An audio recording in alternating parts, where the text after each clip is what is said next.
recommandations. Donc on dit que la première recommandation de zakat remonte au début de la prophétie de Nabi sallallahu alayhi wa sallam. Maintenant, comment on l'a appliqué, en quel moment on a commencé l'application, comment le Nabi nous a expliqué, etc. On n'a pas de preuve et je pense que c'est une perte de temps de rentrer dans le sujet et n'est pas utile. En plus, il n'y a aucune trace ou preuve qui nous donne exactement le moment où le prophète sallallahu alayhi wa sallam a expliqué aux musulmans, voilà la zakat des bêtes, voilà la zakat du commerce, voilà la zakat des biens, etc. Et on n'a pas une précision. Le pèlerinage, c'est la même divergence. Sauf que le pèlerinage, il a connu plus de divergences. Donc il y a un avis qui nous dit c'est la quatrième année après l'immigration, deuxième nous dit cinquième, d'autres nous disent sixième, d'autres septième, huitième, neuvième. Et l'avis majoritaire nous dit que c'est une neuvième année. Si on récite le Coran al-Karim, on trouve que ce n'est pas vrai. On trouve qu'Allah Ta'ala a parlé du pèlerinage dans Surat al-Baqarah. Il a parlé du pèlerinage dans Surat Ali Imran. Dans Surat Al-Imran, Walillahi ala an-nas hajj al-bayt. Dans Surat al-Baqarah, Allah Ta'ala nous dit wa atimmu al-hajja. Donc Allah Ta'ala parle dans Surat al-Baqarah et dans Surat Al-Imran du pèlerinage. Et nous, on sait avec les arguments, on n'a pas le temps de citer ces arguments, que le moment de la descente de l'Al-Baqarah, c'était entre les premiers mois, bien la première année de Madina, et la 4e ou 5e année de Al-Madina. Donc on n'est plus dans la 5e ou 6e ou 7e ou 9e année selon la majorité. Pratiquement aujourd'hui il n'y a pas de divergence que c'était la 9e année. Donc le Baqarah elle était au début. Surat Ali Imran était aussi au début car Surat Imran représente un débat, etc. On va voir ça dans Sira bi'idnillahi ta'ala. Donc on a de tant de preuves, d'arguments qui nous montrent, qui nous confirment que Ali Imran était au début de Al-Baqarah, j'étais juste après Surat Al-Baqarah. C'est pendant et après Surat Al-Baqarah. Donc on n'est pas dans la 9e année. Mais il y a une question intéressante. Si on se met d'accord sur le fait que Allah Ta'ala a fait descendre l'obligation de l'Hajj en ce moment-là, pourquoi Nabi sallallahu alayhi wa sallam n'a pas fait le pèlerinage directement? Et même si on prend par exemple en considération la vie majoritaire qui nous dit 9e année, mais Nabi sallallahu alayhi wa sallam n'a fait le pèlerinage que la 10e année. Pourquoi Nabi sallallahu alayhi wa sallam n'a pas fait la 9e année? Alors qu'il avait le temps, alors qu'il y avait encore le temps, il n'était pas encore dans les mois dans lesquels on doit faire le pèlerinage. Pourquoi Nabi sallallahu alayhi wa sallam n'a pas fait directement?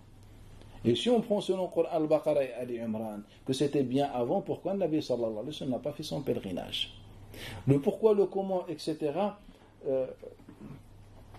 Est important. Car nous, les savants musulmans dans le fiqh, qu'est-ce qu'ils ont dit?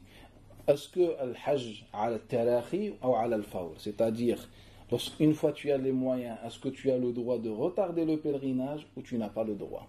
Bien sûr, il y a des hadiths. Si vous entendez des hadiths qui appellent à faire le pèlerinage rapidement, etc., est inventé. Il y a le hadith d'Ibn Abbas, etc. Sans divergence, ils sont faibles. Il n'y a pas de divergence entre les savants du hadith. Et donc, les savants ont divergé. Donc Abu Hanifa radiallahu anhu et d'autres, ils nous disent qu'on peut faire le pèlerinage quand on veut. On a toute la vie, même si on a les moyens, on a toute la vie de faire le pèlerinage. Et les autres nous disent non, en fait il faut faire directement le pèlerinage. Mais pourquoi on a ce débat-là? Tout simplement, on n'a pas compris Sira de Nabi sallallahu alayhi wa sallam, on ne s'est même pas pris la tête. En fait, on a trouvé des hadiths dans des recueils. Ceux qui ont authentifié, ou bien les fuqaha qui n'étaient pas forcément dans l'histoire, l'esprit d'authentification, etc., ils ont pris ces hadiths-là, ils ont dit voilà, il y a des hadiths là qui appellent à l'application rapide de zakat. Et donc, ils ne se sont pas pris la tête. Les autres avaient plus une vision plus fondamentale, générale que ça. Mais si on revient à la sira de Nabi sallallahu alayhi wa sallam, on ne devrait pas avoir cette divergence. Un Nabi sallallahu alayhi wa sallam n'a pas fait son pèlerinage. Et donc, pourquoi il n'a pas fait son pèlerinage? Donc, il n'a pas fait le pèlerinage. Donc, tout simplement, on comprend que on peut retarder à zakat, mais ce n'est pas important du tout de dire retarder ou pas. Je vais vous expliquer pourquoi après, Inch'Allah. Maintenant, pourquoi le Nabi sallallahu alayhi wa sallam a retardé zakat? Surtout que le Hajj. Surtout que le Hajj se faisait depuis l'époque de Nabi sallallahu alayhi wa sallam derrière et avec le gouverneur. Les musulmans n'ont jamais fait le pèlerinage, ou l'unique pèlerinage du Nabi sallam, ils ne l'ont pas fait, de façon individuelle. On faisait avec le Nabi sallam. Dans l'époque d'Abu Siddiq, c'est Abu Bakr Siddiq, car le jour de Arafat, c'est lui qui fait le khutbah, etc., c'est lui qui dirige, avec Abu Omar, avec Uthman, donc on comprend l'esprit. Et aussi, concernant le zakat, Allah Ta'ala, il n'a pas dit à son messager, tu leur demandes qu'ils donnent le zakat. Il a dit, khudh min amwalihim dans Surat Tawbah, prends de leurs biens. Donc c'est toi le gouverneur, car c'est toi qui veux partager, etc. Zakat, au principe, ne se donne pas de façon individuelle. Il y a c'est réfléchi, ce n'est pas juste comme ça, chacun donne. Si tu veux donner, tu donnes. Ce qui n'est pas obligatoire, l'aumône en général, le sadaqa, tu donnes pour Allah. Mais la zakat obligatoire, en vérité, fait partie du système économique de l'islam. Bref, ça on va le voir plus tard, Inch'Allah, dans l'histoire. Et donc, le Nabi sallallahu alayhi wa sallam n'a pas fait le pèlerinage. Donc ça va nous pousser à une question.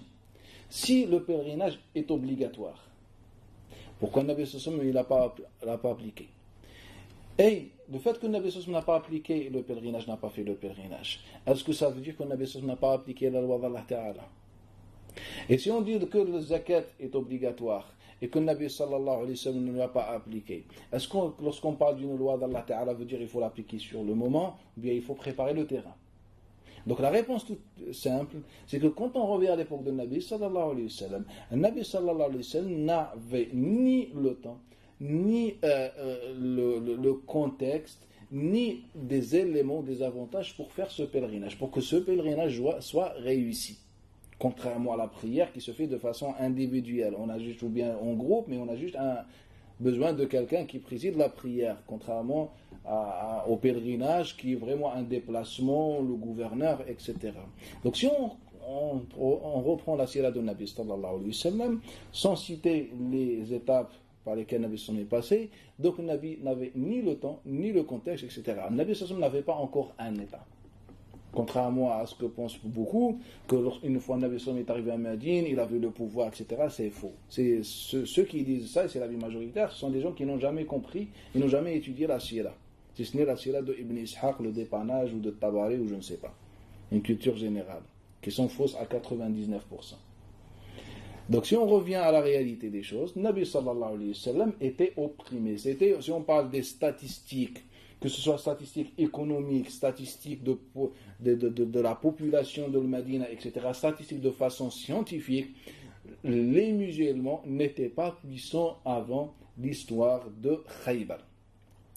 Étaient une minorité, étaient opprimés, étaient faibles jusqu'à l'histoire de Khaybar. Donc quand on parle de l'histoire de Khaybar, on est après le pèlerinage, ou bien après la Umrah de l'Hudaybiyah, qui a eu un échec par rapport à plusieurs facteurs. Et ça, on va voir plus tard. Bref, donc Nabi sallallahu ce qui est sûr, c'est que Nabi sallallahu n'a pas fait le pèlerinage directement.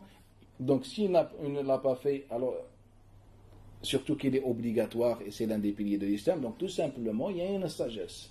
Et vu que le hajj se fait de façon générale ou bien collective, etc., donc on comprend qu'on n'a pas le droit. Donc on comprend et on connaît qu'il faut appliquer la loi d'Allah Ta'ala. Donc si on prend ces deux éléments, les deux ensemble, ça nous donne une idée.